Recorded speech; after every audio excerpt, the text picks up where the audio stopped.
uumpisahan po natin. Siyempre, yung part na ito is yung parte ng cross-examinations, yung interpellation. Bakit po kasi, yan po kasi yung highlight Sa debate po kasi, yung presentation or yung constructive speech or yung rebuttal speech ay wala po yun Parang makikita po natin parang ano na lang yan, parang formalities.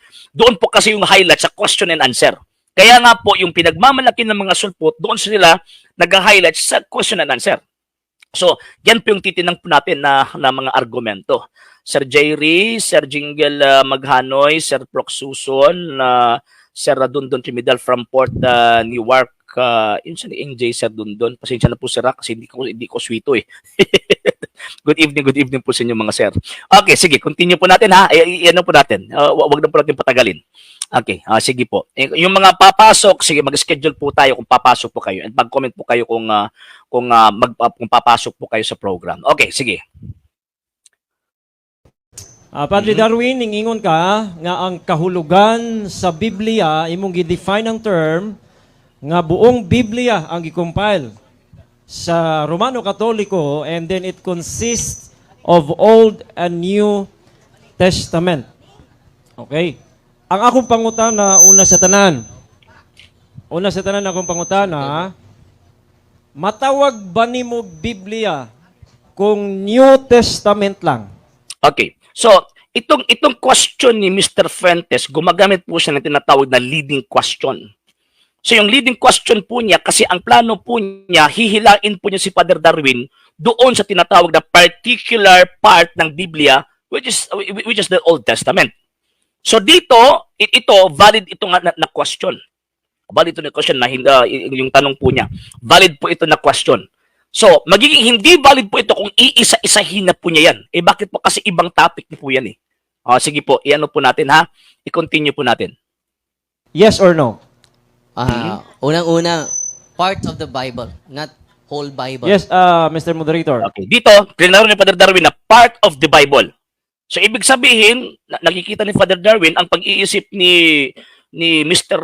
Fuentes na gumagamit siya ng leading question.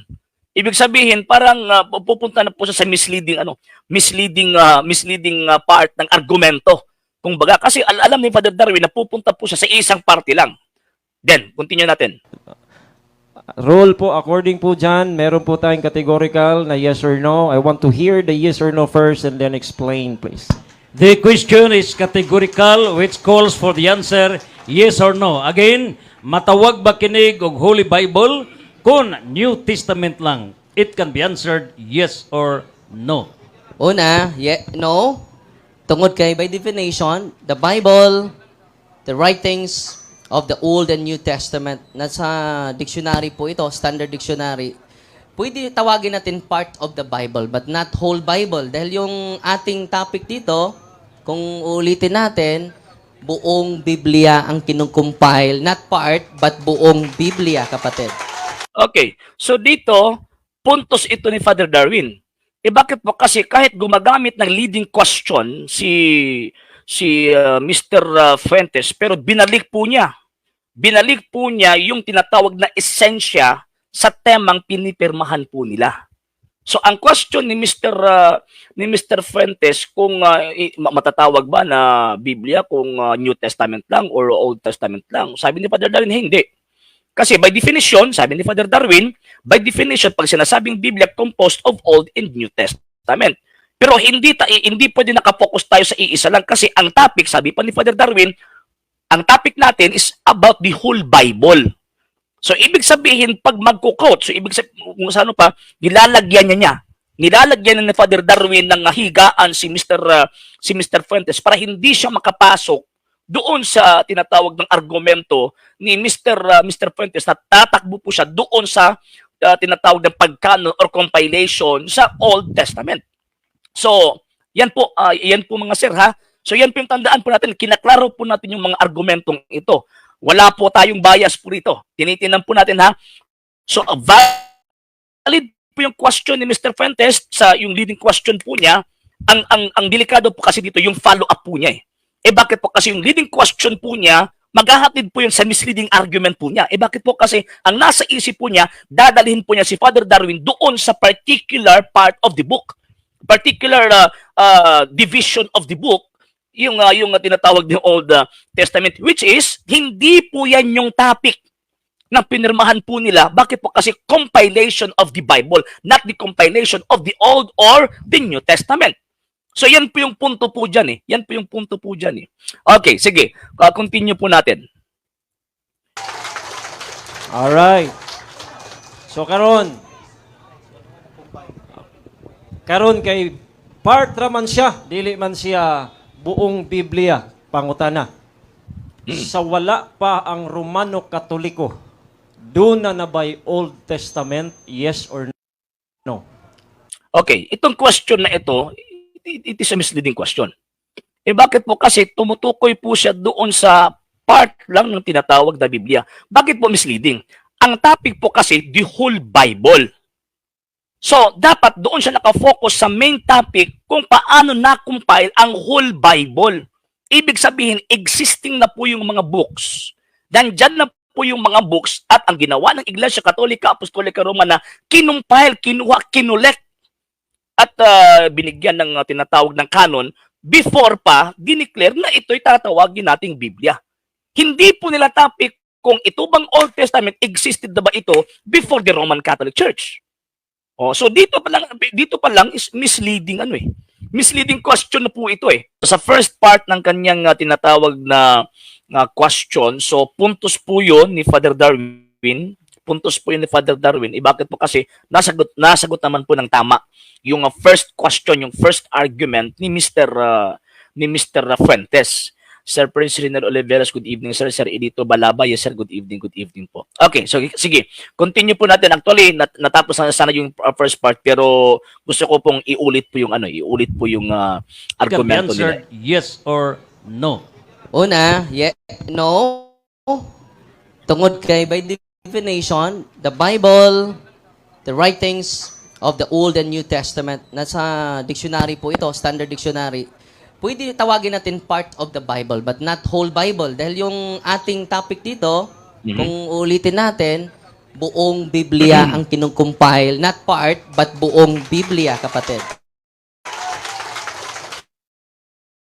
Alright. So dito, ito po yung sinasabi ko po kanina, is puntos po ito ni Father Darwin. Eh bakit po? Kasi nasagot naman po ng tama. And at the same time, binalik po ni Father Darwin yung tinatawag na misleading, yung leading question po niya doon sa leading question ni Mr. Fuentes doon sa tinatawag na tamang topic. Kasi alam ni Father Darwin kung saan tutungo yung argumento ni argumento ni Father ni Mr. Fuentes. So kaya nga tinaro po niya na ang topic is the whole Bible, not the part of the Bible. Yan po. Sir, sino ba ito? May tumawag sa akin eh. Okay, good evening po Sir Ronel Kilantang, Ma'am Annalisa Uso. Ma'am, nag-brown out po dito sa amin eh.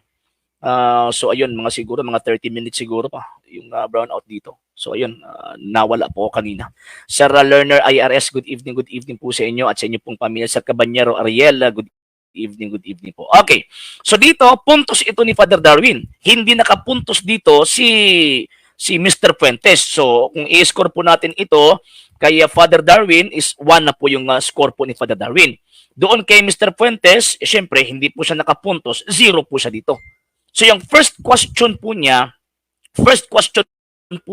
hindi po nakalusot. Hindi po nakalusot yung question eh. Concerning about kung di ba, matatawag ba na Biblia yung New Testament lang? Siyempre yes or no siya. Kung gusto kong mapakinggan yung yes or no ni Father Darwin or ni Padre Darwin. So ayun, sinagot po siya na no. No, bakit?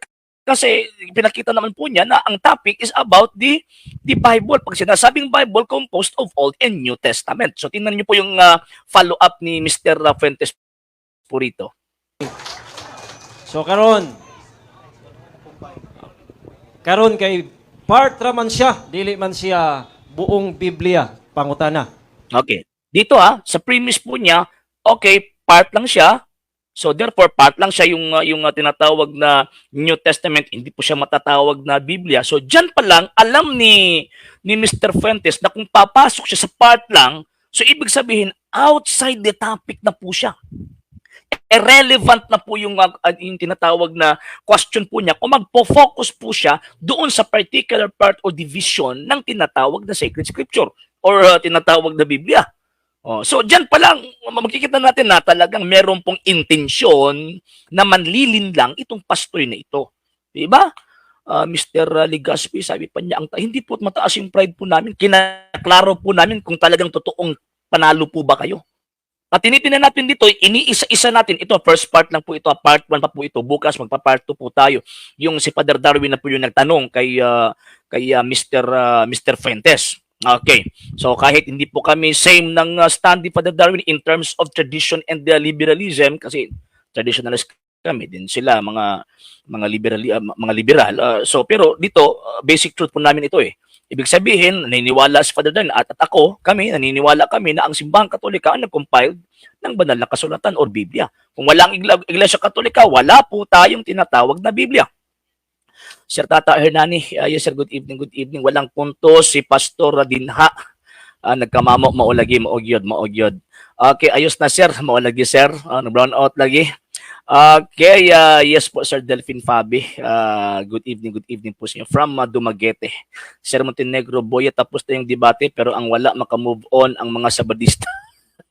Actually tapos na po yung talagang debate pero itong ano na ito kasi grabe ang sikat-sikat ni kasi natalo daw po kasi sa pag-answer ng no ni Father Darwin. So therefore, talagang nahulog na yung mundo ng mga Katoliko kasi pag-angkin daw po yun na inangkin ni Father Darwin or yan inangkin ng isang paring Katoliko na hindi Katoliko yun nag-compile, ay wrong, mali. At yan po yung titinan po natin ngayon. Ha? With tamang observation and tamang implementation sa art of argumentation and debate. Yan. Sige, continue po natin mga sir at saka mga ma'am. Sa wala pa ang Romano Katoliko, doon na by Old Testament, yes or no?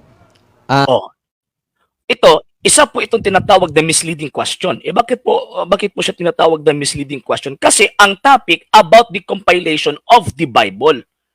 Ang ginagawa ni Mr. Fuentes, kahit alam niya na misleading or gumagawa siya ng leading question para magbi-mislead siya sa tinatawag na speaker, yun, talagang tinitindigan po niya yung pagka-misleader po niya.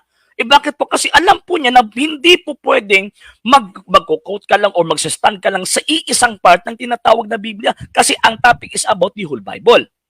Ang topic about the whole Bible, and at the same time, compilation, not the existence of the Old Testament or the New Testament. Kasi pag sinasabing compilation, ayun, di ba? Tingnan niyo po, di ba? Inano na po ito ni Father Darwin na ang compilation, yan po yung pagkolekta ng mga existing scripture sa panahon po nila at ayun, kinanon po ito. So yan po yung punto po diyan. So, yung existence ng tinatawag na Old and New Testament, hindi po yan yung topic. Hindi po yan yung topic sa panahon ng debating ito. Pero pumunta si Mr. Fuentes doon sa tinatawag na origin and existence of the scripture para ayun, linlangin po niya yung mga nanonood, even yung ang kaharap po niya, and at the same time, lilinangin po niya yung makasamahan po niya. Pumunta po siya sa part lang po eh. So kung pupunta po siya doon sa part lang, ay hindi na po yan yung tinatawag na Biblia yung topic po nila.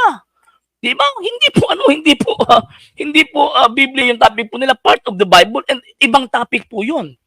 Kung saan pa, out of order na po si Mr. Fuentes sa tanong na po ito. Sir John Racine, Sir Carlos Ortiliano, Sir John Ray Albiso, Sir M.A.I. Domingo, or Sir Al Domingo, Sir Ranilo Llanes, Sir Ma'am Lang Martinez. Good evening po sa inyo. Kaya mga Protestant frontliner attackers nga mo ay kusog. Kaya nga po Sir Felix Atay. Sige, continue po natin. So, paano ito sasagutin ni Father Darwin? Yes, there is already existing Old Testament. And then, let us quote again the standard difference. Hindi lang personal opinion ko, ha? Universal World Reference Encyclopedia. Sabi dito, the Bible, the sacred scriptures of Hebrews, the Old Testament, and the Christians combined into one book. It is called the Bible. So, yung sinasabi mo, it is part of the Bible. Ayun. So, binalik ni Father Darwin yung about yung sa topic kasi misleading na po yung question eh. Misleading na po yung question. Ang topic is about the compilation of the whole Bible, not the origin of the existence of the Old Testament. And at the same time, alam naman po ng pastor na ito na before ang Council of Hamnea, wala pang official compilation or canon ang Old Testament before the Council of Hamnea. Kasi every traditions po kasi ng mga Hudyo po kasi, meron po silang pinaniniwalaan na ito lang paniwalaan natin, ang ilan hindi na inspired, ito lang paniwalaan natin until sa Council of Hamnea. And sa panahon na yan, hindi po nila in-include yung Deuterocanon sa kanilang protocanon. Kasi dalawa po yun, protocanon and the Deuterocanon. Sir Rudong Bakat, good evening. Good evening po. Sir Restolacha, good evening po, sir. So, dalawa po yan Sir Johnny, the sir, good evening po. So, SDA man ang wala ka move on, sir, asa man dapit na pildi maulagi. Ito ngayon nga kinaklaro po natin And uulit-ulitin natin yung sinabi, yung always pinuputol po nila at ginagawa po na ng reels at saka sa mga video po nila, titingnan natin yung essential, substantial argument sa argumento na yun. Titingnan natin kung talagang nakapuntos po ba si Mr. Fuentes. At dito, kung titingnan natin at iintindihin po natin yung sagot ni Padre Darwin is, yun, binalik po niya yung topic, yung tinatawag na topic na gustong lumihis ni Mr. Fuentes. Okay. Talagang mabubulabog ito ngayon. Bakit po? Kasi paniwala kayo paniwala kayo na talagang nanalo kami kasi sumagot na no. At titingnan natin yung ebidensyang ginamit. Sige po. It is not yet the whole Bible. Yung topic na pinipirmahan mo, whole Bible, not part of the Bible. Okay. Ayun. So, klaro po yun The whole Bible and not the part of the Bible. So, yun. Yan po yung kasing topic Pag lilis ka po dyan, talo ka na. So, pag pupunta ka doon sa origin of the existence of the Old Testament, ay talo ka na. Bakit po? Kasi hindi ka naman hindi naman yan yung topic po ninyo About the compilation po kasi. About the compilation po kasi ng Bible po yung pinag-uusapan. Yan po yung topic, yan po yung pinaka-main proposition. Not the existence of the Old Testament. 'Di ba? Kasi 'di ba sinabi na ang compilation yan po yung pagkolekta ng mga aklat, yung mga existing books at that time ginawang isa. Yan po yung yan po yung compilation Kinumpile nandiyan na yung mga tinatawag na mga libro. Kaya nga po na hindi po matawag na Christian scripture kung Old Testament lang. Siyempre, ang debate po dito is about the Christian scripture. Ang Old Testament hindi po sa Christian scripture. Isa po siyang Jewish scripture or Hebrew scripture. Naging part lang po siya ng Christian scripture nang idineclare po ito ng compiler na Santa Iglesia Katolika Apostolika Romana. Yan po. Kaya nga po kinaklaro natin kayo nga yung hindi makatanggap rito bakit po? Kasi sinasabi niya na panlalo na kami, ganito, ganyan. Sige, tingnan natin, tingnan natin ito. Sige po. Sa ato pa kay yes, doon na di ay Old Testament, sa wala pa'y Roman Catholic, unya ang Biblia nga imong ipamatud-an, Old and New. Pangutana, kinsa may nag-compile sa Old Testament nga diha na di ay sa wala pa ang Roman Catholic? Okay, so dito, misleading question po ito. Misleading question. Bakit po? Kasi ang compilation existed na po ang Santa Iglesia Katolika Apostolika Romana, yung compilation ng Old Testament. Yung compilation ng Old Testament existed na po ang Santa Iglesia Katolika Apostolika Romana before pinangalanan ng mga obispo ng Iglesia Katolika Apostolika Romana na Old Testament yan. Ang dating pangalan po niyan is Hebrew or the Jewish Scripture.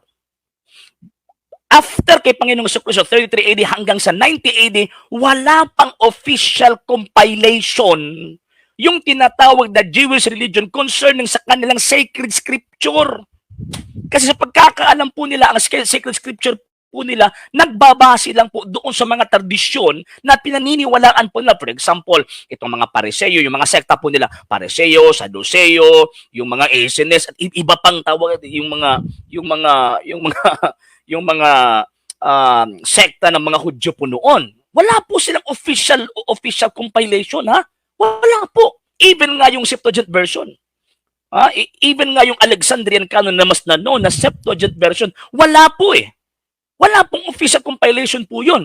At hindi po yung matatawag na official. Bakit po? Kasi ang Septuagint version, only a translation, hindi po yung compilation.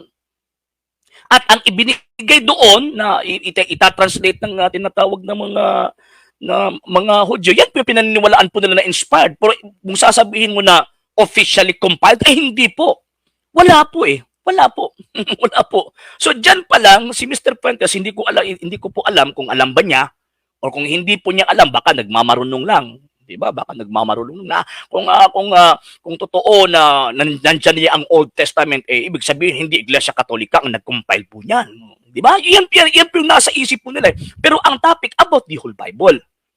So, ang ikinumpile ng Iglesia Katolika, yung mga existing books at the time, ginawang Biblia kasi at that time, sa panahon ng mga apostol, wala pa pong kinikilalang Biblia.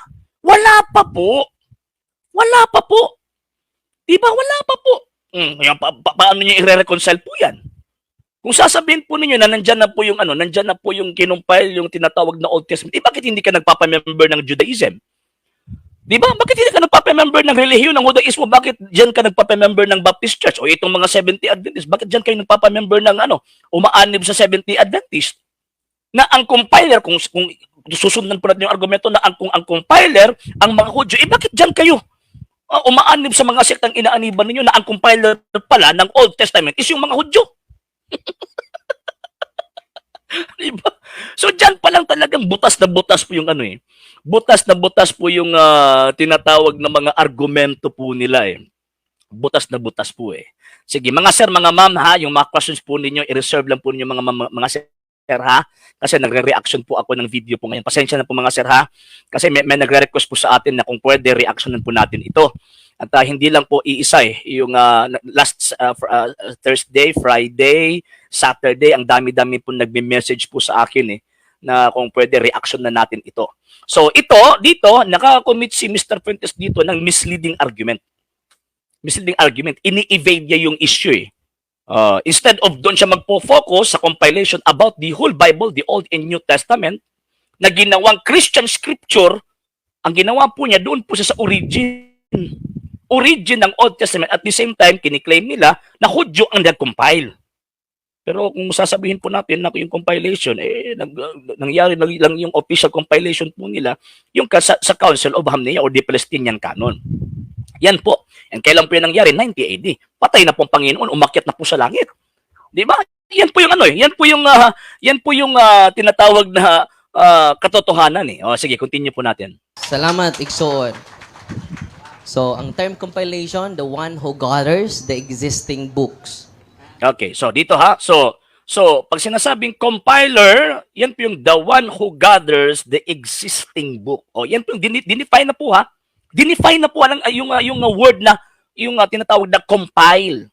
Pag sinasabing compiler, noun po yan, it refers to a person na siya po yung nag-gather, siya po yung nagkolekta, pagkatapos ang kinolekta po niya yung mga existing books. Sa panahon po kasi na-compile po siya mga around 3rd to 4th century. Pag sinasabi po nating Christian scripture, hindi po Jewish scripture. Ang pinag-uusapan sa topic, dapat sana focus si Mr. Fuentes doon sa Christian scripture, hindi doon sa Jewish scripture. Yon, sige po, continue natin. Kinsa, ang mga church fathers, kikutlo na sa inyong Bible scholars, si Martin MacDonald, iyang giates nga si Bishop Melito of Sardis, Bishop, ang nag-coin sa term Old Testament, not Protestant. Okay, so dito ang ginawa ni Father Darwin dito, so pinangalanan po niya yung pinakaunang sinasabi nating nag-compile or nag-coin. Pag sinasabi po kasing nag-coin, isang ibig pong sabihin po niyan. Sige, ano lang natin sa definition na. Okay, coined. Okay, ang ginamit po kasi na term is coined. Dito, invent or devise. So, ibig sabihin, isang obispo ng Romano Katoliko ang nag-invent na ito, tatawagin natin itong Old Testament. Kasi again, before Bishop Milito, yung Old Testament na kinikilala natin, hindi pa yung Old Testament yung pangalan. Kung hindi, it is a Jewish or it was a Jewish scripture or the Hebrew scripture. Yan. Yan. So actually, marami po nagre-react po mga sir kasi yun, nabubuko po sila eh. Grabe na yung taas na po yung paano po nila, yung mga pang yung sinasabing yung sinasabing pagmamalaki po nila na nanalo na kami. Tingnan natin kung nanalo ba talaga. So, first question and the first follow-up, hindi po nakapunto si Mr. Fuentes. And at the same time, pagka second argument po niya concerning doon sa origin ng Old Testament, gumawa po siya ng tinatawag na misleading question. Nag-i-evade po siya sa issue. So diyan pa lang minus na po. Wala pa siyang score, meron pa siyang minus na 1 puntos. Bakit po? Kasi hindi naman po topic nila kung kailan po ba nag-exist ang tinatawag na yung Old Testament. Hindi po yung topic, compilation po yung topic eh. Sige, continue natin. Okay. Ang imong tubag nga si Miletus nag-coin sa term nga New Testament. Old Testament. Old Testament, sorry. Ang nag-coin sa Old Testament si Bishop Miletus. Pangutana. Actually, dito po parang nahila ni Mr. Fuentes si Father Darwin. Na sana hindi po niya sinakyan yung argumentong ito. Bakit po? Kasi nagfo-focus na si Mr. Fuentes doon sa particular division ng tinatawag na Biblia, which is hindi po yan yung topic po nila eh. So dito po parang makita po natin na in terms of deception, in terms of deceiving yung deceiving argument kumbaga, nanalo po rito si Mr. Fuentes kasi kahit alam po niya na deception po yung ginagawa po niya, talagang stick po sa kanyang argumento para mahila po niya yung katunggali po niya na klaro po first, second, and third answer ng ating pare. Klaro po niya na ito ang topic natin whole Bible, hindi lang yung tinatawag na part. Pero dito talagang focus siya doon sa Old Testament. Again, hindi po yan yung topic. Sa debate po kasi kapag magbibigay ka ng argumento taliwas or labas or kontra doon sa topic na pinirmahan po ninyo, talo ka na. So dito palang talo na si Mr. Fuentes. Dito palang talo na si Mr. Fuentes. Walang nanalong protestante dito sa argumentong ito. Walang nanalo. Sige. Okay. Actually, pumasok na yan si Mr. Fuentes dito pero hindi nakatagal eh. Kana bang nag-coin sa Old Testament? Parehas ba nas nag-compile sa New Testament, sa Old Testament? Yes or no? Unang-una, Yes or no? yun ko. So ang tanong na ito, gumamit po siya ng ambiguous term. Parehas ba? Sino yung parehas? Yung person? Person ba or yung tinatawag na yung term na coin doon sa yung term na coins doon sa coin doon sa tinatawag na compile. Saan po dito yung pareha? So dito hinila po niya si Father Darwin at siyempre sa deception panalo ito si Mr. Fuentes kasi nahila po niya yung pari natin eh. Pero sa atin, kung sa atin po ito nangyari, hindi po siya makakahila po sa atin. Bakit po? Kasi ang argumento po niya misleading and out of context argument eh. Out of context argument po yung mga ibinibigay po niyang argumento. Pagkatapos ang saya-saya ng mga hindi Katoliko, masaya kami kasi nanalo kami. Nanalo kayo by deception. Dinideceive ninyo ang tao eh. Huwag niyong i-deceive yung tao. Sige, continue natin. Supakan supak ko sa imong giyuyunan. Mr. Yun Moderator. The answer is Yun ba kog dili? we need Diba? a categorical silence first. There is a ruling that if a question calls for yes or no, a categorical question, the speaker should answer yes or no. And after that, qualify the answer. Proceed. Okay, Mr. Wilmar Rahal, Ignas Bintes. Maatuman ko Cagayan this coming July 14 padto adito. Malikon. Akong pangutana, Padre Darwin, simple kayong yes or no.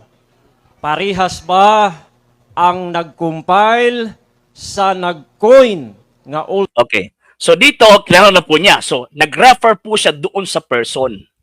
Hindi po yung tinatawag compile at saka yung coin sa term, hindi po niya klaro po niya na hindi yun refer doon sa coin and compile. So dito klaro po niya na refer po ito sa person. Sige po, tingnan natin. Old Testament, ang Old Testament parehas, dili, yes or no? Una, Okay, so before po natin ipagpapatuloy, Ms. Will Marahal, sabihan mo nga si Mr. Fuentes yung challenge sa amin na hindi po na sumipot sa pangalawang beses. Ayun, sabihan mo siya. Pumasok nga yan dito pagkatapos hindi nakatagal eh. Kasi alam po niya na yun, talagang lalatosin natin siya eh. Okay, sige. Continue po natin. no. Okay. Babasahin natin yung Dili. ang sabi ni Lee McDonald. Bro, open mo. Dili. Sige ha. So dito talagang masaya si Mr. Fuentes. Pareha ba yung coin at saka itong tinatawag na compiler? Pag sumagot si Father Darwin na no. So ibig sabihin feeling niya nakapuntos po siya, hindi. Bakit po? Kasi essential yung sagot eh. Substantial po yung tinatawag na sagot. Kasi yung coin po dyan, yan po yung process of compilation. Kaya nga po yung term na coin, ibig sabihin, invent or devise. Ano po yung inimbento ng ni Bishop Eusebius, yung sinabi ni Bishop Militos, rather, sinabi ni Father Darwin, yung tinatawag na Christian scripture na included po yung Old Testament. Ay, nalang. Sige, continue natin. Yung ginagamit sa Council of Jamnia, hindi yun official book po. Yan po ang sinasabi dito sa The Bible Canon by Lee Martin MacDonald. Sabi niya, basahin ko muna, the list of books acknowledged to the sacred scripture in the Council of Jamnia, ito referring to the Old Testament, sabi dito, Sige. there does not appear to have been any recognized group of individuals speaking on behalf of all the Jews, both inside and outside the land of Israel, regarding religious matters near the end of the first century. Some scholars argue the decision regarding which books would be included in the Jews' sacred collection of scriptures had been long before the Jamnian meeting. It is not representing the whole Jews. So hindi pa nila tinatanggap yung tinatawag niyang Old Testament. Kahit ang mga Jew, wala pang final listing. So dito, ang binanggit ni Father Darwin po rito is yung final canon ng mga tinatawag na mga Hudyo. May kinanon sa Council of Hamnea sa panahon ni Ben Joseph Akiba, mga around 90 AD, pero merong mga Hudyo na hindi tinatanggap yun. Bakit po? Kasi most of the Jews sa panahon ng Panginoong Jesucristo, ang ginagamit po nilang canon is yung Alexandrian canon or the yung tinatawag na the Septuagint version, yung translation na ipinagawa ni King Ptolemy mga around 250 kung hindi ko nagkakamali. 250 BC. So ngayon, kilala po dito na concerning about the Old Testament. So dito nahila po ni Mr. Fantasy Father Darwin. Nadala po niya doon sa tinatawag na Old Testament. Again hindi po nila tapit ang existence and pagkano ng Old Testament kasi ibang usapan po yan eh. Ibang usapan po yan. Pag sinasabing pagkano ng Old Testament, hindi po yung gagawin ng Iglesia Katolika. Bakit po? Kasi ang Iglesia Katolika hindi naman po sa Jewish religion. Ang gagawa ng ang pagkano ng Old Testament, gagawin po yun ng Jewish religion kasi ang Old Testament sa kanila po yan eh. Sa kanila po yan. Sa atin, sa Kristiyanong Iglesia, bakit na-include po yan sa Kristiyanong Scripture? Bakit po? Kasi dahil po sa declaration ng Santa Iglesia Katolika, Apostolica Romana. Yan po Yan po yung ano. Makinig kayo mga sulputan nito, makinig kayo. At buksan yung mga isipan po ninyo kasi pinapakita po natin kung yung argumento ng dalawang panig Sino-zoom po natin kung sino po yung tinatawag na nagdi-deceive, sino po yung sumasagot ng tinatawag na tama. Yun, di ba? Yung 405 nyo mamaya, sasagutin natin yan. Okay, sige po ha. Okay. Sige po, continue po natin. Okay. Gipangutan natin kaganina kung parihas ba ang nag-coin sa Old Testament o ang nag-compile ingong kadili. Imong Tingnan mo na ha. Again ha, dito kung parehas ba, tinanong daw po niya si Father Darwin kung parehas ba yung nag-coin. So refer to the person. Tama naman po na sasabihin ni Father Darwin na not the same person.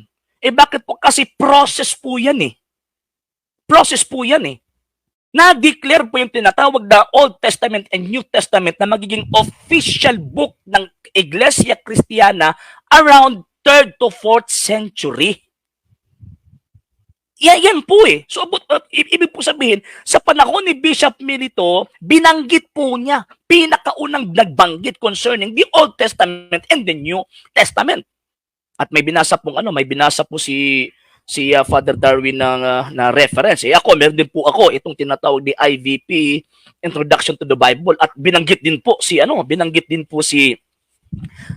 Bishop Milito of Sardis. Yan. Mga around 170. Milito of Sardis, writing around AD 170, produced the first known list of Old Testament books. Yan. So, yan po eh. So yan po yung sinabi ni Father Darwin. Pero hindi po yung maintindihan ni Pastoy. Bakit po? Kasi focus po siya sa kanyang argumentong deception. Yan po eh. Sige po, continue po natin mga sir. gigamit si Miletus of Sardis nga nag-coin sa Old Testament.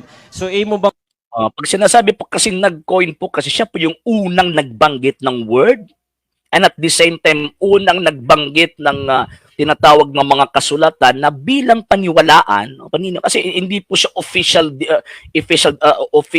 authority na mag-declare na ito, paniwalaan natin. Kasi ang simbahang Katolika po kasi, before po mag-declare, titinan po nila kung may mga unang mga Kristyano ba doon sa panahon na yun, sa 1st century, 2nd century, na naniniwala sa Old Testament. Then, yan po yung pagbabasihan po nila.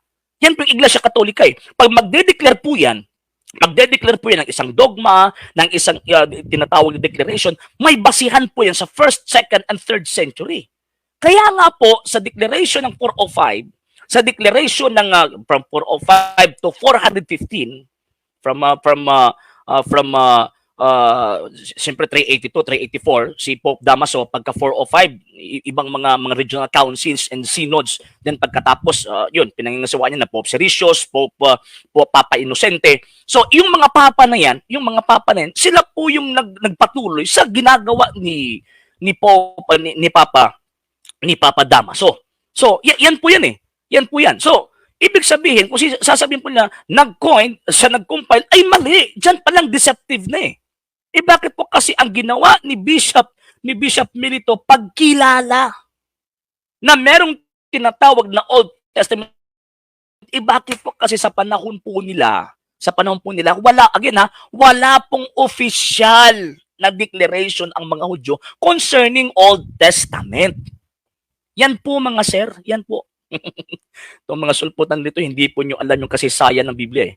Sige po, continue po natin. ang tindugan karon nga ang imong tubag nga si Miletus walay labot sa tema nga compile? Yes or no? Unang-una, kasali po. Yes or no po? Yes or no po? Yes, kasali po. Dahil yung process, Okay, so dito ipipilit niya na hindi tinatawag ng kasali. Sabi ni Father Darwin, kasali. Bakit? Kasi yan na po yung umpisa ng process eh. Yan na po yung umpisa ng process ng tinatawag na compilation. Ang act of compilation nangyari, nag-umpisa po siya sa panahon ni Papa Damaso. Yan po yung tinatawag na actual compilation.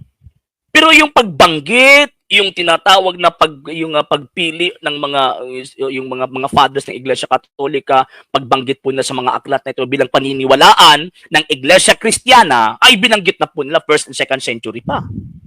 Di ba? So tama ang sagot ni Padre Darwin. Puntos po ito ni Padre Darwin. Hindi po ito puntos ni Mr. Fuentes. Bakit po? Kasi deception eh. Deception. Again, ang topic po klarong-klaro po yung topic about the whole Bible. Hindi po particular part o particular division ng tinatawag na Biblia. Hindi po kasi ibang usapan yan eh. Ibang usapan. And ang debate po nila about the Bible, the Christian scripture, not the Jewish scripture. Yan po eh. Sige, continue po natin. Sa compilation is gradual. Siyang unang nag-coin sa Old Testament, hindi Ayun. Protestante.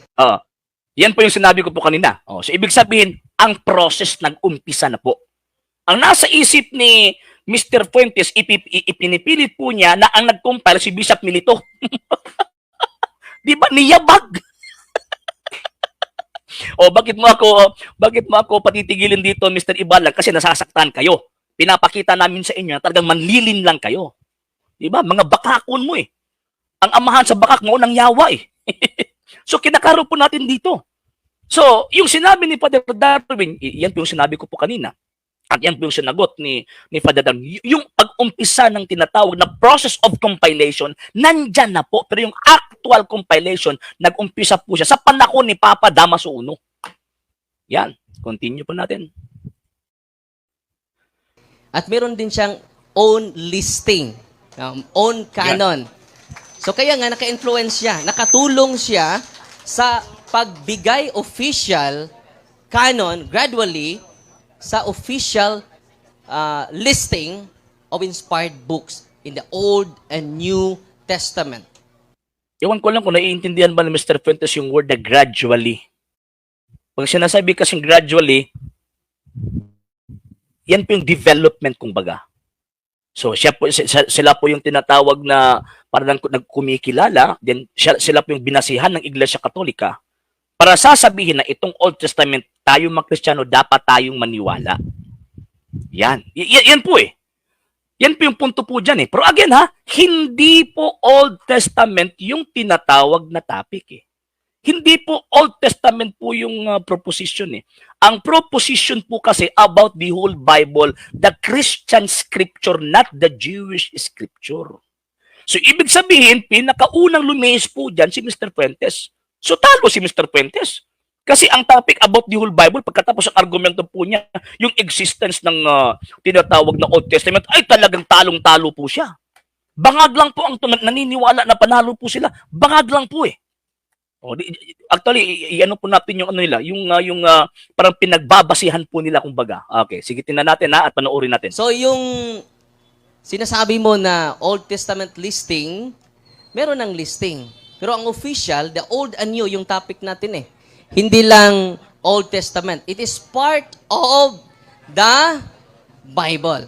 Ayun. So dito, yun, ibinalik na naman ulit ni Father Darwin si Mr. Fuentes sa topic kasi lumalabas eh. Again sa debate po kasi pag ikaw yung lalabas sa proposition o sa topic, talo ka eh. Ewan ko lang kung nakita po ito ng mga kaibigan po natin mga sulpot. Di ba? Pag totoo kang debater, dapat hindi ka hihiwalay kung ano yung pinirmahan po ninyong topic eh. So ngayon, dyan pa lang, first question, second question, third question, first follow-up, second follow-up, third follow-up, hindi po siya,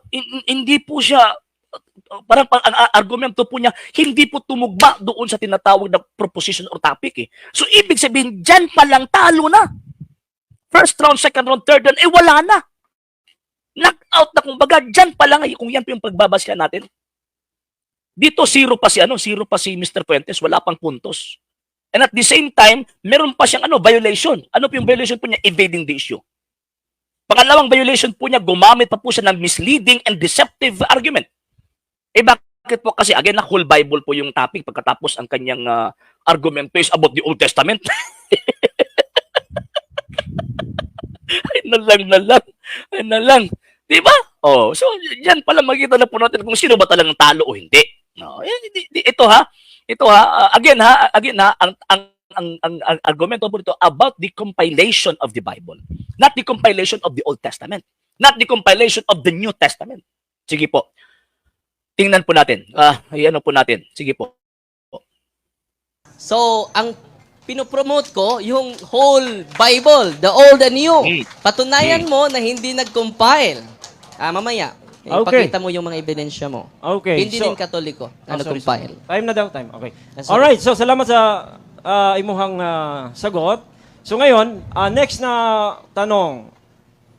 Aware ka ba na meron pong mga translation sa Old Testament like the Septuagint before the New Testament, before the Roman Catholic Church. Aware ka ba o hindi? Ah, Okay. Another misleading question. Bakit po kasi ang topic hindi about the translation? Ako nakaharap ito, tatawanan ko ito. Bakit po kasi ang topic about the compilation of the Bible and not the translation of the Old Testament? Diyan pa lang ay wala na eh. Talo na. Pagkatapos sasabihin yung panalo kayo, kapal naman talaga ng mga mukha po natin kung ganyan po yung pag-iisip po natin mga sir, mga ma'am. Di ba? Ang topic about the compilation, pumunta doon sa translation. Ay, na lang. Oh, i-counter niyo yung argumento ko. I-counter niyo.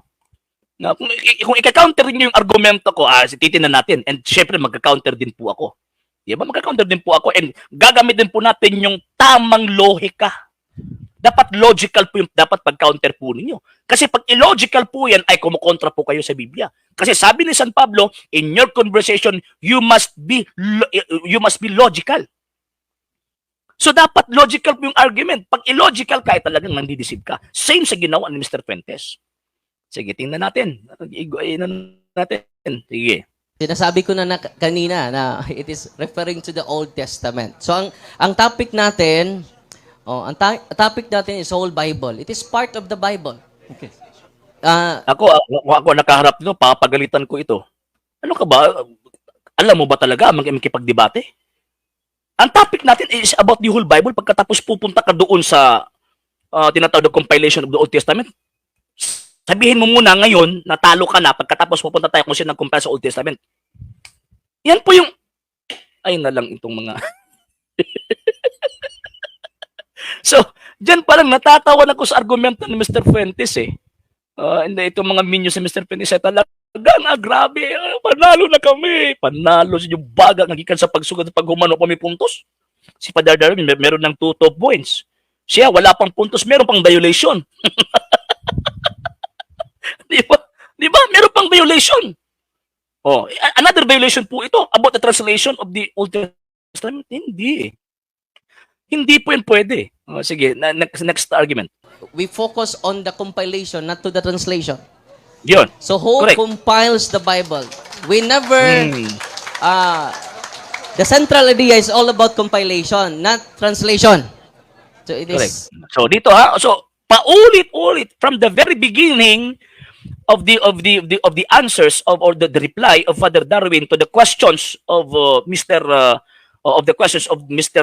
Fuentes, paulit-ulit na ang topic natin is about the Bible, not the compilation or the existence of the Old Testament. Kung ako pa nakaharap itong pastor na to, papagalitan ko ito. Bakit po? Kasi hindi marunong makipagdebate.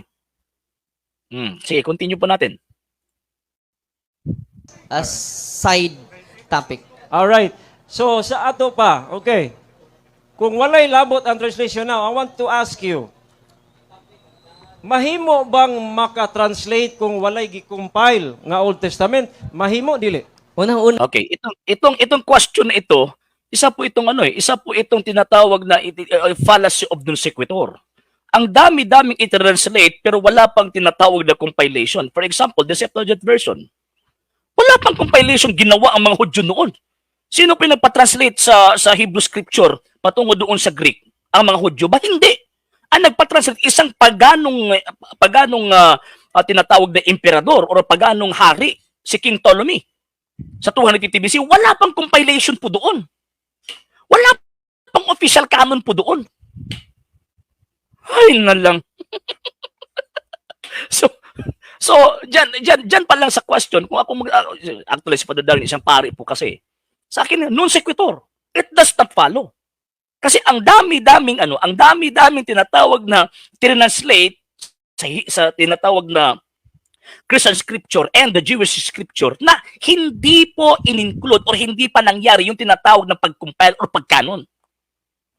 Hindi po eh. Sige, continue po natin. Yung topic Mga sir, mga ma'am, pasensya na po, hindi ko na pumabasa po lahat yung mga ano ninyo mga sir ha. Yung mga comments po ninyo mga sir ha, Sir Lee Miminaw, Sir Montenegro Boyet, Sir Tano, Sir Rolando Reyes, Sir Michael Ayungon from Portugal, Sir Ramil Balasabas, Sir Chisay, Sir Adjus Asihan, Sir Marvin Tenyo, Sir Christ Lorito, Sir sino pa po nandito, Sir San Manini, Sir Mike Orgil, okay, Sir Mark Davis, Sir Raymond Bulanon, yes sir, may gabi. Sir Rachel Tanyalon, good evening po. Sir Carlos Ortillano, again, good evening, good evening. Okay, but-buton daw ko pero di mo makabungkag sa kuang argumento. Sir Antic Sanchez from Japan, good evening po. At sa inyo, at sa lahat po ng mga nandito. Okay, sige, continue po natin. Sige ha. So dito, paulit-ulit parang sirang plaka itong si ano eh.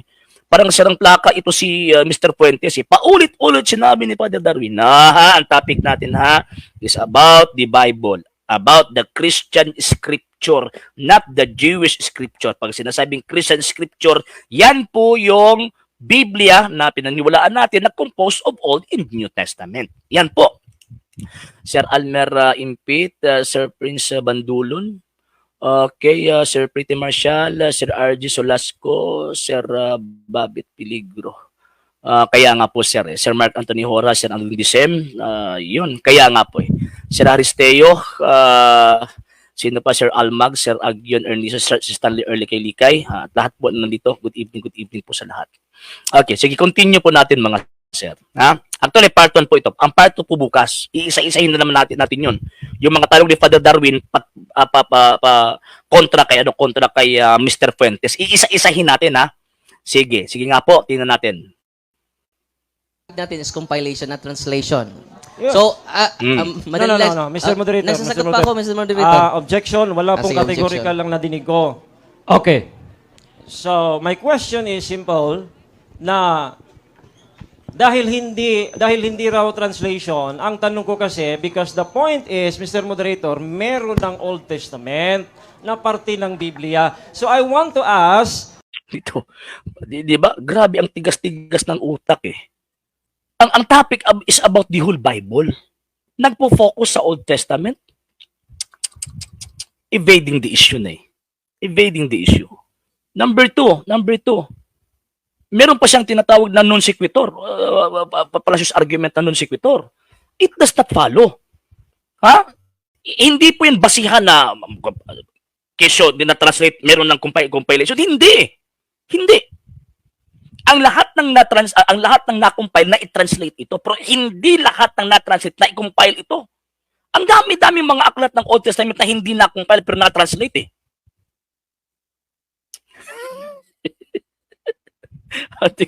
Sige po, ha? Sige, continue po natin. kung pwede bang maka-translate kung walang kinompile yung mga nag-translate ng Septuagint. That is Again, it is a fallacy of incorrect or false presumption. Itong sinasabi ni Mr. Fuentes kasi nagdo-drawing po siya ng reality. Nagdo-drawing po siya ng mga bagay na hindi sa realidad. Hindi po eh.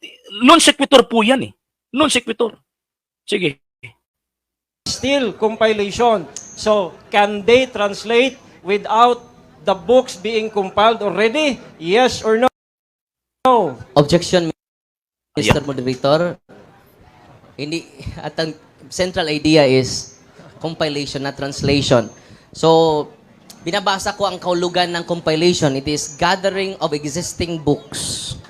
The one who gathers. Yan. Yun po ang topic natin. Focus ka at huwag ka The magawa moderator- ng ibang topic. The moderator would like to clarify. The question is, can there be a translation without a compilation? Posible ba nga dunay pag-translate, paghubad sa pinulungan kung wala pa'y kompilasyon? Actually, itong question na ito, incorrect presumption ito eh. Incorrect po ito eh. Bakit po? Kasi pwede pong mangyari yung translation even if wala pong tinatawag na compilation. Pwede pong mangyari po yun eh. So siguro dito, nakapag-decide po yung tinatawag na moderator at inallow po yung argumento ni Mr. Fuentes. Pero sa mga debaters po kasi, kahit na makita po natin na hindi po tama yung decision ng moderator dahil nagdesisyon ang moderator, ayun, sasagutin ng mga debaters po yan. So yan po. Sige po, continue natin. And take note, kining compilation is a condition precedent. Mo na una, misunod ang translation. Okay, not totally. Hindi po lahat. Hindi po lahat, Mr. Moderator. Pasensya na po ha. Kasi in terms of biblical and scriptural history, ang dami pong na-translate na hindi pa po or hindi pa po nangyari yung tinatawag na compilation. Pero ang lahat ng ito, especially itong tinatawag na Biblia, kinumpile una, pagkatapos ayun, tinranslate po nila. Pero kung sasabihin po natin na yan po yung basis na hindi mangyayari po yung translation kung wala po yung compilation, ay mali po yan. Kasi ang dami-daming mga aklat ng banal na kasulatan na tinranslate pero hindi ikinumpile. Yan po. So mauna gyud ang compilation, usa pa ang translation. Yan po yung opinion, ha? Yan po yung opinion ng moderator. Pero siyempre, kung debater po tayo, pag moderator na po yung magsasalita, dapat submissive po tayo. Hindi po pwede, na kagaya ng mga kaibigan po natin Seventh-day Adventist, na kapag hindi po pabor sa kanila yung desisyon ng moderator, aawayin po nila yung moderator. So, tayong tinatawag ng mga Katoliko, yung mga Katoliko ng mga debaters, pag ang moderator magsasalita na, ay wala na po tayong magawa. So, dapat sagutin po natin ito. So, titignan po natin yung sagot ni Father Darwin. That is a condition precedent. The question should be answered. Mahimo ba Oh, good. nga dunay translation kung walay compilation? In other words, compilation gayud maoy mouna. Salamat. Then translation Salamat. shall follow. Yes. Proceed. Okay, so dito, syempre, gumamit ng deceptive argument si Mr. Fuentes at inalaw po ito ng moderator. With due respect to the moderator, inalaw po ito ng moderator. So kaya ngayon nagsasabing ang moderator ay bias dito pa lang. Kahit na sinong mga abogado, kung titingin sa argumentong ito, deceptive argument po yan eh. Dapat hindi po yan dapat tanggapin doon sa tinatawag na argumento. Pero tinanggap ng moderator. Kasi siya po yung tinatawag na moderator po dyan eh. So tingnan po natin, baka mag-a-appeal po dito meron pong apila si Father Darwin dito. Yes, Mr. Moderator. Nag-compile na nga eh. No? So, after compilation is Saint Jerome, the Latin official sa 405 by Pope Damaso. Objection po, Mr. Moderator. Official Objection, Mr. translation. Moderator. Sabi niya translation. The moderator would like to give chance for the speaker to proceed with the answer. Any objection, you can do it by a follow-up question. Proceed with the answer. Salamat, Mr. So baka baka nakita ng moderator na mali po yung decision po niya eh. Bakit po kasi? Alam naman po ng moderator, imposible po eh. Sa Christian history sa biblical history, ang dami-dami pong tinatawag na na-translate na hindi po na-compile. So dito, inalaw po niya si Father Darwin na mag-explain sa tinatawag na mga sagot po niya.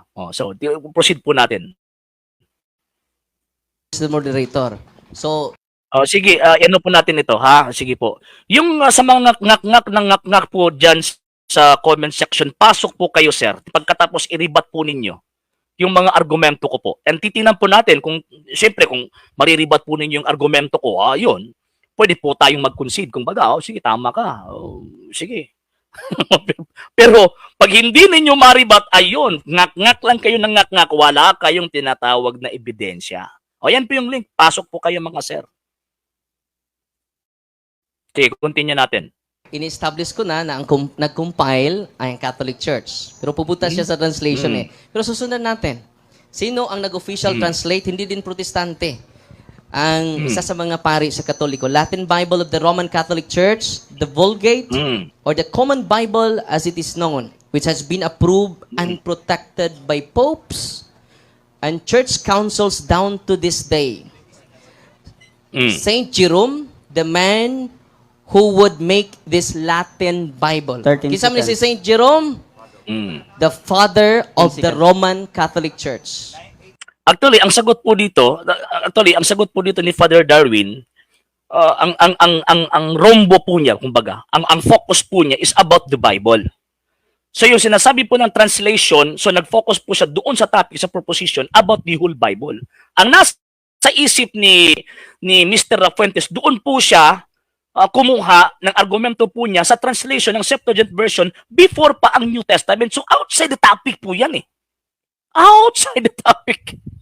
So dyan pa lang talo na. Ha? Talo na. From the very beginning na nagtatanong, from the start na nagtatanong si Mr. Fuentes kay Father Darwin, wala kahit ni isang puntos na nakapasok si Mr. Fuentes sa topic po nila o sa proposition po nila. Wala po eh. Wala po. Sige, continue po natin.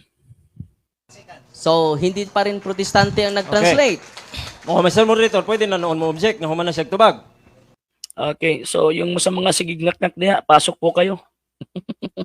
Pagkatapos, i-correct niyo po ako kung mali po ako sa argumento ko. Kapag hindi kayo papasok, so ibig sabihin ay ngak-ngak. Wala kayong bayag, kumbaga, na tumayo sa inyong mga argumento. Sige, continue natin. You can, if you do not like the answer, reserve it during the rebuttal. Okay, period. Mr. Moderator. So with the researchers, reserve it with the rebuttal. Proceed with the question. Objection, Mr. Moderator, ha? Wala ko nakauyon siyang sag... Actually, yun, nag-ruling na ang moderator. Again, another violation na naman po ito. Di ba? Di ba yung sinabi ko po kanina, basta ang moderator magde-declare na po yan, you like it or not, you have to submit the decision of the moderator. Kaya nga po, even na outside the topic po yung argumento ni Mr. Fuentes, sinagot ni Father Darwin with evidence, with the document. Yung tanong po niya na misleading question. Pero ngayon, after nag-ruling ang moderator, nag-object pang itong taong ito. Nag-object pa. Meron ng ruling ang moderator pagkatapos mag-o-object ka pa. Ay na lang ito. Again ha, sa debate po kasi ang moderator, parang ano po yan siya eh, parang implementer of your rules and regulations. And at the same time, judge po siya sa panahon na kung pasok ba ito sa topic o hindi. Pag magruruling yan, wala. Okay lang sana kung hindi pa siya makapagbigyan ng ruling. Ha? Okay lang yun kung hindi pa siya makapagbigay ng ruling. Object ka ng object, pwede po yun. Pero pag magbibigay na po ng ruling ang moderator, ay wag ka nang mag-object. Yan po eh. yan po yung punto. Sige, continue po natin. Pangutana. Ingon man ang atong rules tubago ng pangutana. Tubag. Ang pangutana nako, Mr. Moderator, simple. Nga una man ang compilation. Ang akong pangutana man good Old Testament ni abot bagud siyang Jerome. Kana man gud Actually itong argumentong ito, kung ako yung nakaharap itong pastor na ito, answered na yan eh. Mr. Moderator, nag-ruling ka na. Nag-ruling ka na, Mr. Moderator. So kung babawiin ito ng moderator, so question naman po dyan yung pag-moderate. Pero kung question po dyan, kasi meron ng ruling eh. Meron ng ruling. Number two, yung question is about the translation of the Old Testament, not the whole Bible. Ang topic, the whole Bible, hindi po yung Old Testament. Walang pumapasok mo, di ba? Puro lang ngak pagkatapos. Ay, na lang. Sige, continue natin. si Jerome dito naman na sa later. Ang akong pangutana, Mr. Moderator, nagpunting ni sa Septuagint. Mao bitaw nga Old Testament atong isgutan. So akong pangutana balikon, kay di man ka magpa-object, akong balikong pangutana, Sir, Padre Darwin. So dito, talagang tinitindigan po niya yung deceptive argument po niya eh. Tinitindigan po niya yung deception po niya na ginagawa, ha? So, tayong mga Katoliko at sa lahat ng mga professionals na nandito, or kahit na hindi po professionals, alam po yung tamang argumento eh. Alam po yung tamang argumento. Ang topic, the Bible. Pagkatapos doon ka pupunta sa part lang ng Biblia. Again, it is a fallacy of composition. You cannot use the truth in particular as the truth in general. Yan po eh. Yan po yung punto eh. O, sige, continue po natin. Ingon ang moderator ang pag-compile na una kaysa translation. So ang akong pangutana manggod nga nabitin ta, O, di ba? O, yun, di ba? O, yun. So, ibig sabihin po dyan, so, nang nagsalita ang moderator, ginamit niya as basis si Mr. Moderator. Another deception na naman po yan. Eh, bakit po kasi hindi pwedeng magiging basis si Mr. Moderator? Moderator nga eh. Magiging basis lang yung moderator in terms of implementing your rules and regulations sa panahon ng debate. So, sa argumento at question ni Mr. Fuentes, baseless eh. Baseless. Baseless. Sige, continue natin.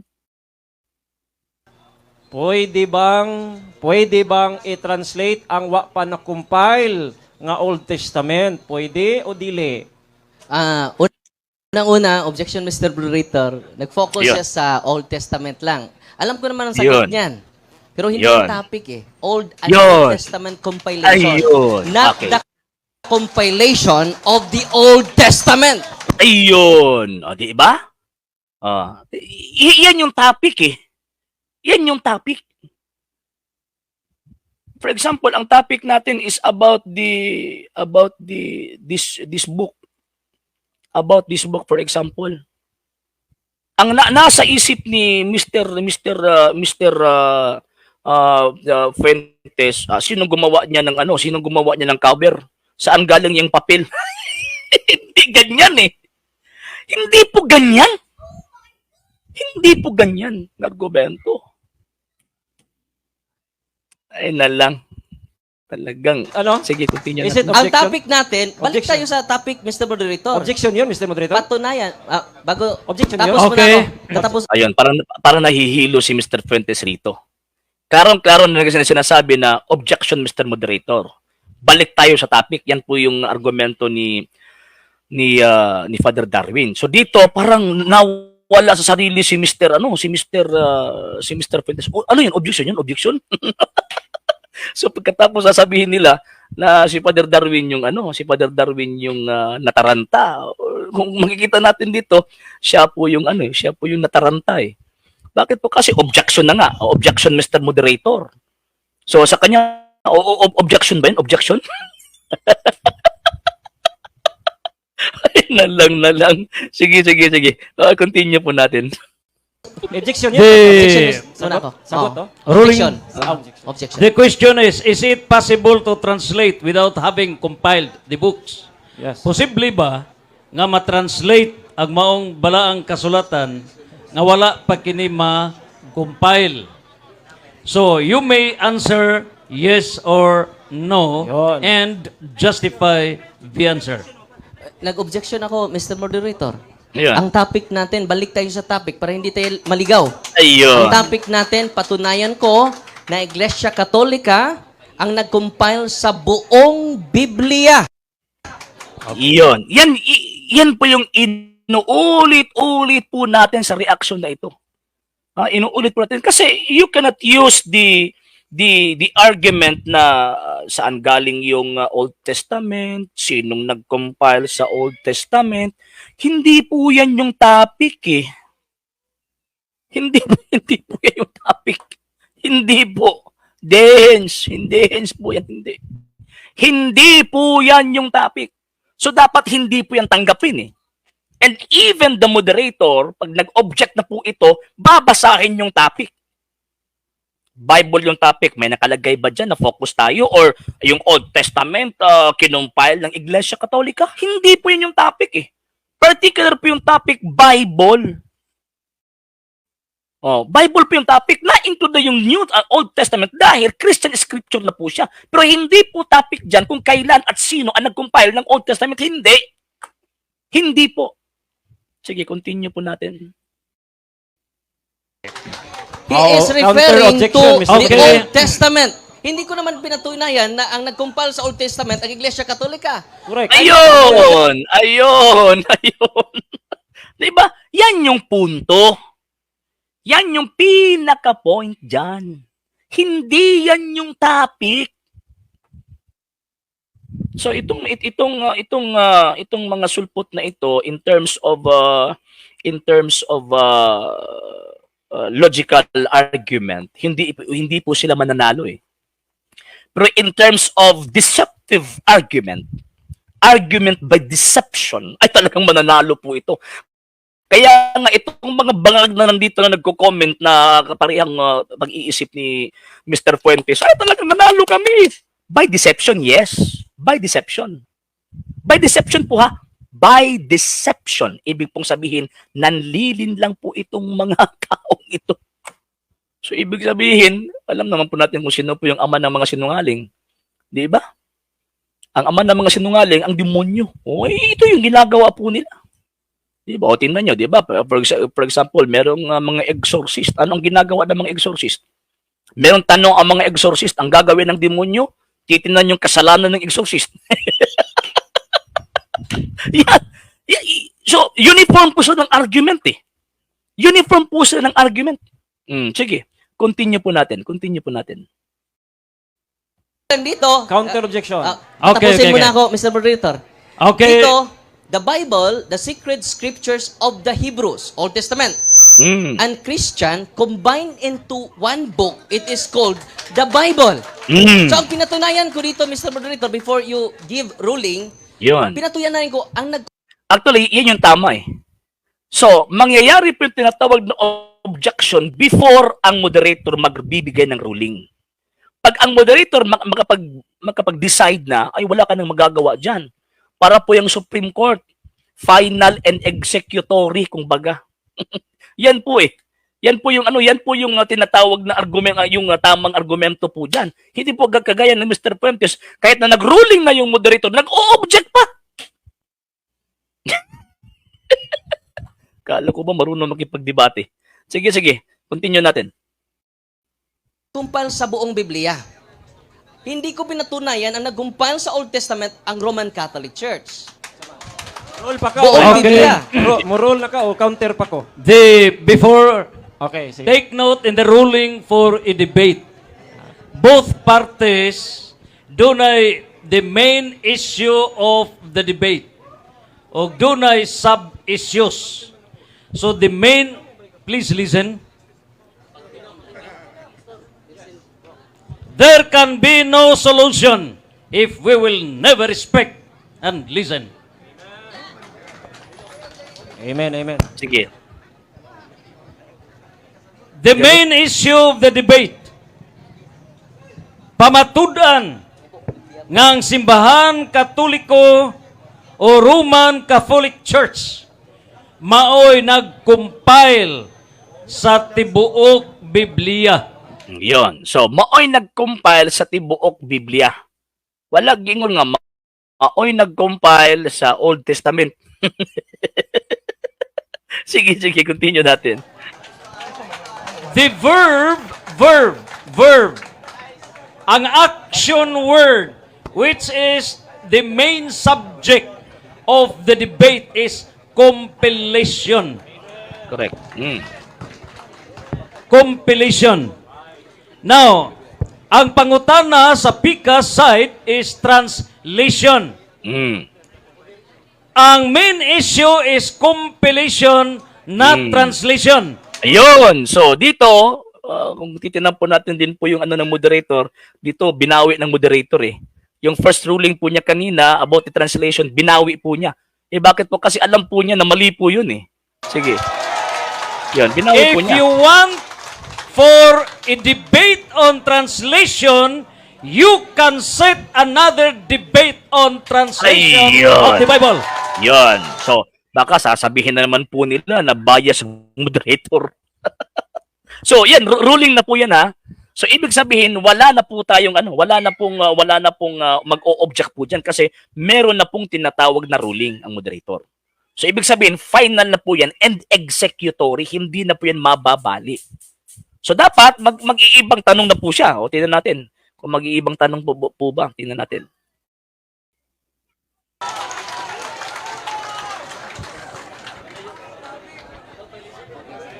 So, para masabwag ug masabtan sa tanan.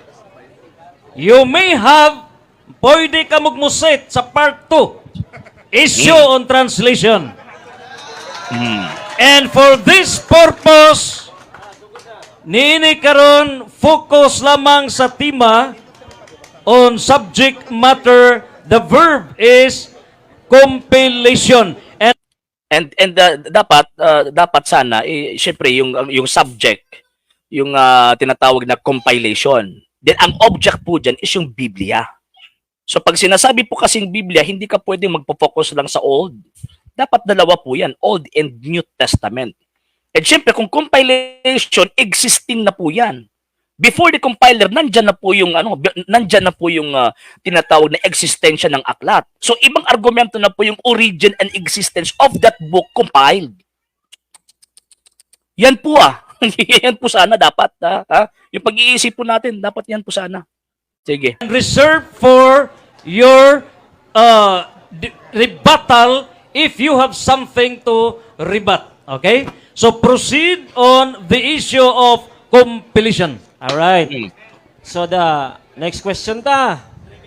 Ang ako manggumpangutan na, pwede ba i-compile, pwede ba i-translate before sa compile na i-compile, oy. Pero mo sugot ta. Yan po yung tinatawag na claim ninyo. Merong compile before the translation. Anong basis? Kung basis po ninyo yung tinatawag na Septuagint version, sino ang nag-compile sa panahon na yan? 'Di ba? Kung basis po nila yung Septuagint version na translate mga around 200 BC sa panahon ni King Ptolemy, sino ang nag-compile? Sino ang responsable nag-compile sa panahon na yan? Sige nga. O itong mga sulpot na nandito. Sige daw, ituro nyo nga kung sino po yung nag-compile sa panahon na yan sa Old Testament. Sa panahon ni King Ptolemy na i-translate po niya yung Hebrew scripture from Hebrew to Greek. Sige nga po. Sige, continue natin. Premise ni. Premise. Premise ni siya. Kay ingon man ka nga, di ba ang tema, pamatud-an lagi nimo. Nga kamo lagi ga-compile sa buong Proceed with the question. Reserve side comments I have on 2 minutes rebuttal. to premise, Proceed. Mr. Moderator. Pamatud-an nimo nga kamoy ga-compile sa buong Biblia. And I said, ganina, ingon ko, patawag ba ni mong Biblia ang New Testament lang? Dili kay part. So, appeal yun ang New, ang Old. Mangutan ako karon. Kung ang Old ba, kamo ba'y ga-compile? Oh, that's another issue. That's another issue. That's another issue. That's another issue. For example, death, it is a separation of the body and soul. Yan po yung human death. O namatay ba yung kaluluwa? Ay, ibang issue na po yan.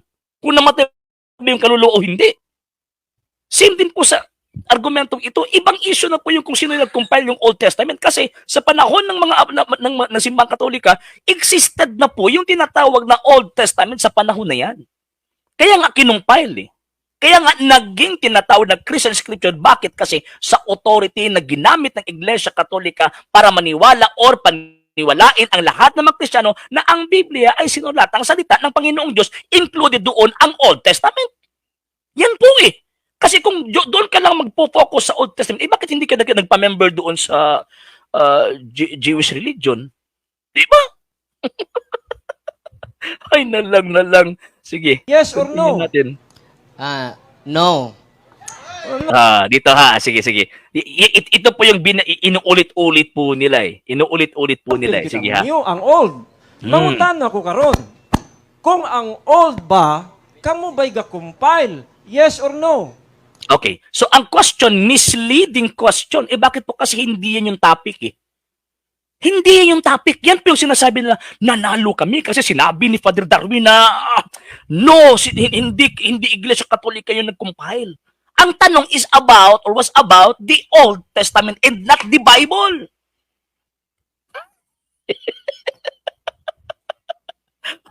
Nalang. O pagkatapos, ito yung pinuputol na inuulit-ulit na sinagot ni Father Darwin na no. Bakit po? Tama naman po yung sagot. Bakit po? Kasi existed na po kasi ang Old Testament kahit hindi pa ito na canon around 90 AD sa panahon sa Synod of Council of Hamnia. So existed na po yung mga aklat na yon. Kaya nga kinolekta ito, kinumpile. Yan po yung punto at yan po yung tinatawag na subject matter. Yan po yung pinaka-main subject dyan na dapat gibain ni Mr. Fuentes na hindi Iglesia Katolika. Di ba? Dyan pa lang, wala na eh. Wala na eh. Sige, continue natin. No. Wala. Ang topic na to, ang topic na to, wala sila nagka-pabor kunuhay, no? Ang topic na to, balik tayo sa topic na pinipirmahan mo. Hindi mo binabasa ng buo yung topic natin. Hindi ko sinasabi na kami ang nag-compile sa Old Testament because it is existing books. Anong kaulugan ng compilation? Gathers the existing books. The one who gathers. Ano ba yung compilation? That which is compiled as a book made up of material gathered from other books. So, dito pa lang, wala na, nasagot na. So, yung mga inuulit-ulit po nung pinuputol-putol po nilang mga video, hindi po yun magiging basihan na panalo sila kasi from the very beginning, walang punto si Mr. Fuentes. Wala pang puntos, marami pang violation. Pasensya na po mga sir, hindi ko na po mabasa lahat yung mga ano ninyo eh. Kasi nagre-react po ako dito sa video. Pasensya na po mga sir ha. And yun, ang dami-dami na po mga reactions. Hindi naman nagko-comment. At ang mga sulpot na nandito, binigyan ko ng link, hindi naman pumapasok. Diba? So, yung sinabi na po dito na no, hindi po yung refer sa whole Bible. Refer po yung sa Old Testament na at that time existed na. Kaya nga kinumpile, kaya nga kinolect. Diba? Kaya nga kinumpile, kinolect para ma-include sa Christian scripture na tinatawag ngayon na Biblia. At yan yung topic about the Bible. Diba? So saan ang panalo dyan? Saan ang panalo dyan? Sige nga. Ituro nyo nga sa akin kung saan panalo dyan. Wala eh. Wala. So, kala ko ba nakapuntos dito si Mr. Fuentes, pero from the very beginning, from the start of his questioning, Father Darwin, wala eh. Walang puntos. At the same time, gumagawa pa siya ng tinatawag na deceptive argument. So, ibig sabihin, Bible yung topic, ang ginagawa po niya, doon lang siya sa part. Then pagkatapos, meron siyang conclusion na hindi Iglesia Katolika nag-compile ng Biblia. Non sequitur! It is a fallacy of non sequitur. Bakit po? Hindi nga ninyo napatunayan eh. Kung susundin po niyo, sige, nandyan na yung Old Testament. So, Old Testament lang ba? Sasabihin na hindi Iglesia Katolika nag-compile ng Old Testament. So kung hindi Iglesia Katolika kayo. Kung Hudyo, bakit yung pinaniniwalaan yan? Kung Hudyo ang nag-compile, bakit yung pinaniniwalaan? Same ba kayo na religion ng mga Hudyo? Huwag kayong maniwala sa Iglesia Katolika kung ganyan. Kasi ang Iglesia Katolika, Apostolika, Romana, ang nagsabi na yung Old Testament paniwalaan natin nagkabilang sa Sacred Scripture. Yan po yung punto dyan. So, yan po mga kapatid, meron na po tayong mga sagot kasi dami-dami ko na pong nakitang mga videos na mga Katoliko doon na merong mga sagot po nila na yes, tama naman po yung sagot pero hindi po masyadong mabigat in terms of yung logical reasoning eh. So, dito pa lang wala na eh. So, 4 versus 0. May violation pa. So, 4 kay Father Darwin kasi nasagot naman yung tinatawag na mga tanong po ni Mr. Fuentes eh. Then pagkatapos si Mr. Fuentes 0 kasi walang nakalusot doon eh. And at the same time is meron pa siyang tinatawag na violation. Ano po yung violation po niya? Evading the issue. Evading the issue. Meron pang ano yan? Yung mga sinasabi niya. Meron daw ano, hindi daw pwedeng mai-translate kung walang compilation.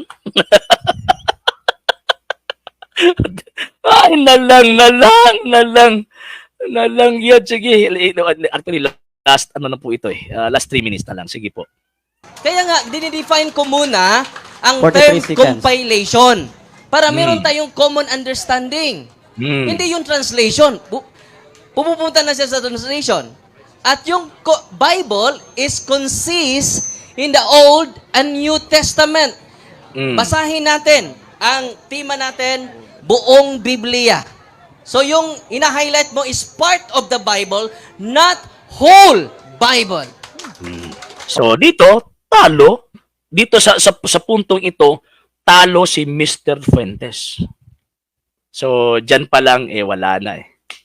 Wala na. Diyan pa lang so bukas magre-react po tayo doon sa si Father Darwin na po yung nag-question kay nag-question kay Mr. Fuentes, and titingnan natin kung nakapasok ba or nakakapasok ba yung mga tanong ni Father Darwin at sumasagot ba ng tama si Mr. Fuentes, di ba? So diyan pa lang wala na eh. Dito pa lang 4 versus 0, may violation pa.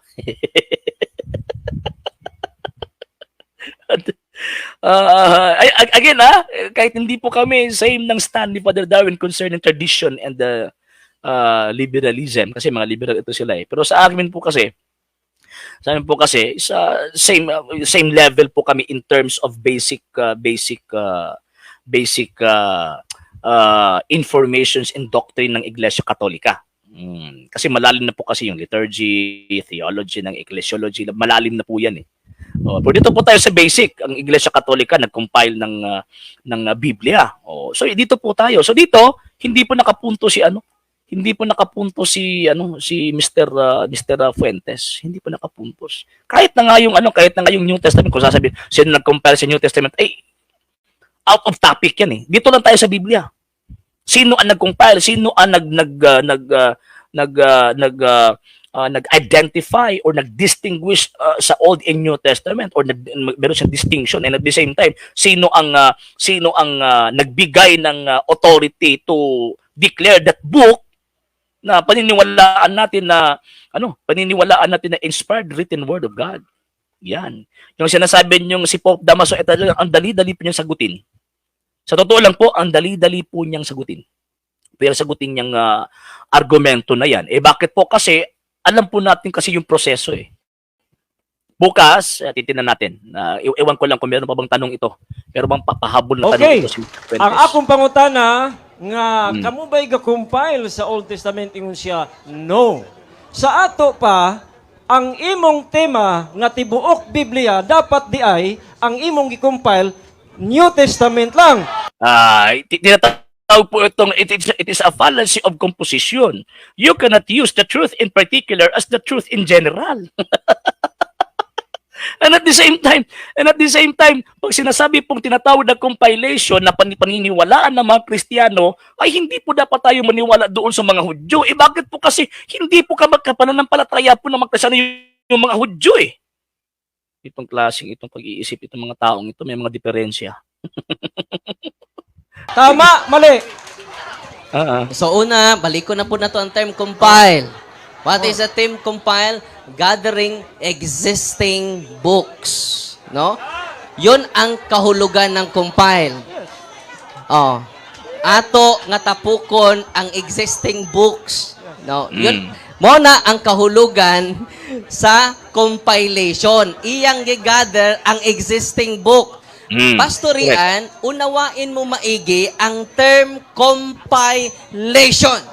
Actually, yung sinabi po ni Father Darwin, kung ako ang nandyan, kung ako yung kalaban ni Father Darwin, pagkatapos sasabihan akong unawain mo, so ibig sabihin, implied po yun na sinasabi, hindi ka nakakaunawa sa topic na pinipirmahan mo. So, ayun. Bukas mga kapatid, mga kapatid ko na sa Simbahan Katolika, bukas magre-react po tayo sa second part nung si Father Darwin na po yung nagtatanong. Tatapusin po natin itong question and answer. Titingnan natin kung saan bang mga argumento nakalusot si Mr. Fuentes. Pero sa akin po kasi, napanood ko po yung whole debate po nila, natatawa po ako sa tinatawag na argumento. At yun, yung sinasabi nila, kung si Papa Damaso, yung tinatawag na nag-declare, bakit 405 yung sinabi, then patay na si Pope Damaso mga around 384. Yan po yung mga argumento nila. Bukas, sasagutin po natin yan. Actually, ang dali-dali po sagutin yung tinatawag na argumento na yan. Yon.